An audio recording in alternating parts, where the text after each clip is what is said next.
Hey, I just wanted to let you know that the internet is not real.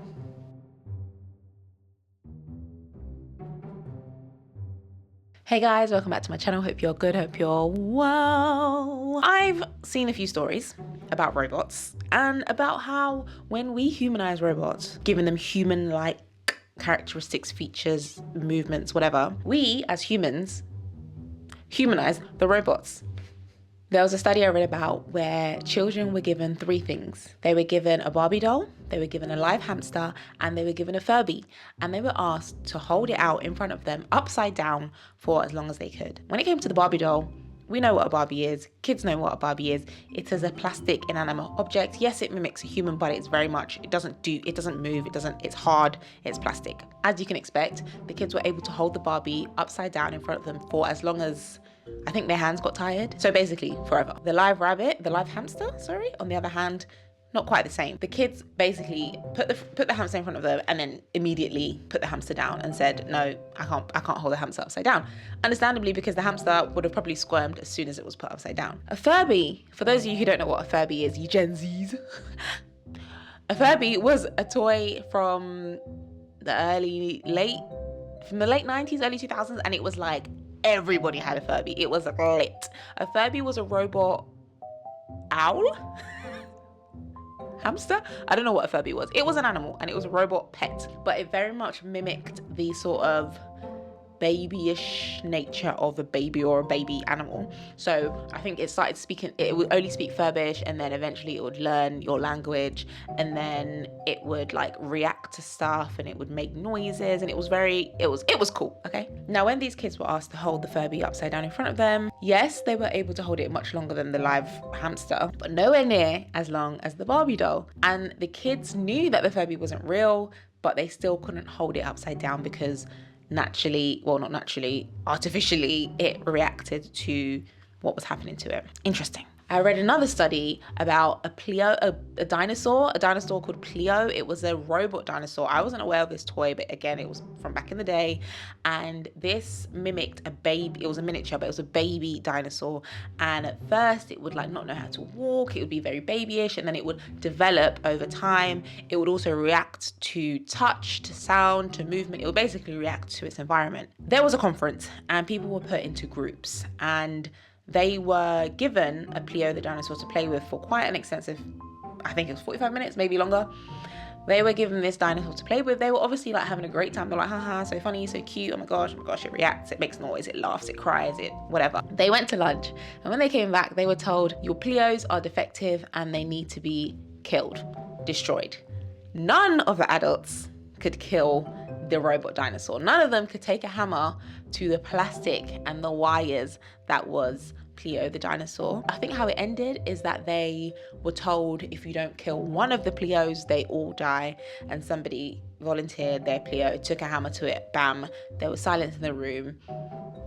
These adults knew that this was just a toy. It wasn't real. But because they spent time with this sort of simulated life form, they couldn't do it. All of that to say, I think the internet does the same thing. I think because the internet mimics real life so well, we sometimes forget that the internet is not real life. The internet, I think, is real insofar as it really is the internet. And just like all things, there can be overlap. And so, something that happens on the internet can have consequences, ramifications on real life. I'm not denying that.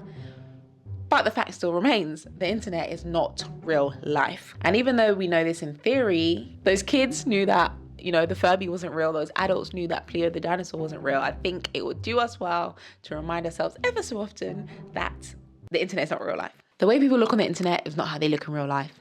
The way people talk on the internet is not how they talk in real life. The traction that something gets on the internet is not the same traction that it would get in real life. And let me give you examples for those points. When I say the way someone looks online is not the way they look in real life, extreme cases, we've got filters, we've got Facetune, we've got Photoshop. Less extreme cases, we've just got good angles. We've got good lighting. We've got dressing up to come here and talk to you on the internet. When I say the way people talk online is not how they talk in real life, hello, trolls that use very extreme language online, the kind of language that will get them knocked out in real life. But it's not real life. So they carry on. And when I say the traction that something gets online is not the same traction that it get in real life, I have seen countless people that have 1 million followers, 1 million subscribers, 1 million TikTok likes, and they cannot sell not 500 pieces of merch. And then to take this further, there is the dead internet theory, which believes that the majority of the activity that takes place on the internet is done by robots rather than real humans. This theory implies that the internet crossed this sort of living threshold about 7 years ago, and essentially it died. And yes, I think it's considered a conspiracy theory, but I mean, how far-fetched is it? I think there are actually experts and studies that say that if not now, then in the very near future, the majority of the internet is going to be made up of bots and AI rather than real human beings behind a screen. The internet is essentially, I think, a very simplified version of real life. Online support takes way less effort than supporting something in real life. To support someone online, maybe I like, maybe I comment, maybe I share, repost, maybe I leave some encouragement in the DMs or in the comments. All good stuff. But to support someone in real life probably takes me being inconvenienced, which, by the way, I might do a video on that because we don't like being inconvenienced anymore, and that's a problem. Anyways, but yeah, I might have to sacrifice my time, maybe my money, maybe my comfort. Not quite the same. Online activism and protesting, I would say, is less sacrificial than doing it offline. Both are good. I think that's actually one of the best things about the internet, is that we are able to rally people together in ways that we couldn't do before, and we are able to actually make real life change. But I think we can agree that protesting online and protesting in real life, especially in like extremely dangerous places and for extremely dangerous causes, isn't quite the same. It's not as sacrificial. And then online fights aren't as dangerous as real life fights. If you said to me, Adella, you either have to be someone online or be someone on the streets outside your house, I know which one I'm picking. I'm picking the one that is not going to get me knocked out. All this to say that I think we have to take things that happen to us or just happen on the internet with a pinch of salt. Just like the AI, the robot examples, because the internet mimics real life so well, psychologically speaking, I think our default brain reaction is to just not differentiate. And I think that's why we get so scared, or we get so influenced, or we get so riled up about the things that happen online. We lash out at people's harsh comments when we know that in reality they would never say that to your face. And in fact, even if they did, you probably wouldn't respond in the same way in real life. Our brains fail to register that 71% of images that are posted online are edited. And so our brain develops these insecurities about our own bodies in real life based on images we see online and not based on the people that we see in real life. It's not that people with flawless skin and perfect bodies don't live in your city. It's that they don't live anywhere because they don't exist. Because they're not real. I have a theory, surprise, surprise. My theory is that it's in those cases where the blurred line between the internet and reality, people that have experienced something in real life and experience the same things online, those are the people who can best differentiate between the two. And those are the people who understand that they are nowhere near the same. For example, somebody who has experienced violence in their real life and then maybe experienced violence, abuse, which is very real, but is online.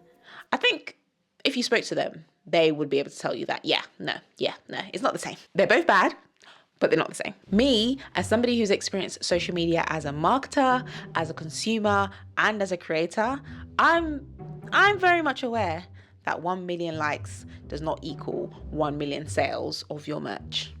Because I've been in the back end and I've seen how the algorithm, the analytics, the funnel works. And I know that's not how it works. Victims of catfishing and fraud, unfortunately, are often people who are lonely and don't have that community in real life. Because if you are fortunate enough and blessed enough to have an offline real life community, you will be able to differentiate the two. Online community is great. I'm an advocate for building online community. I love it with all my heart. However, I know that online community, as beautiful as it is, not the same as me talking to my sister right next to me. I've heard and even spoken to people who have endured hate online or have been cancelled online, and they've told me it doesn't affect them in real life. And I'm glad, I'm very happy, because sometimes when someone's getting cancelled, especially for something stupid, I'm like, oh no, I hope this isn't affecting them. I hope they're not crying in bed, shaking, and then come to find out they're surviving. In fact, Many of them are thriving. We've all heard it before. People say you get cancelled and you grow, which again goes to prove that the internet is not real life. In conclusion, constantly remind yourself. I say this about everything. Don't just let things happen to your brain. Question everything, because oftentimes our brains are in autopilot and they don't have our best interest in mind. Like, I think, scientists correct me if I'm wrong, right? I feel like this is a fact, but our brains are very much like short-term survival, fight or flight, protect you, meow.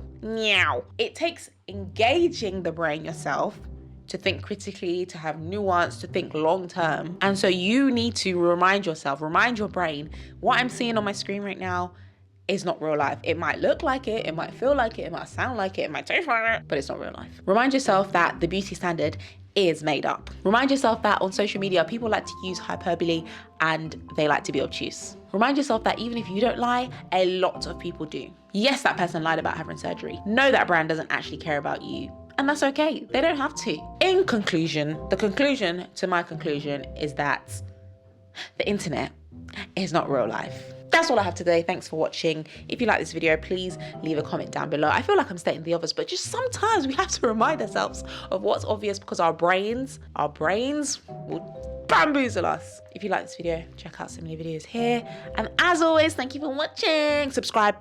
Bye. That was a bit aggressive, sorry.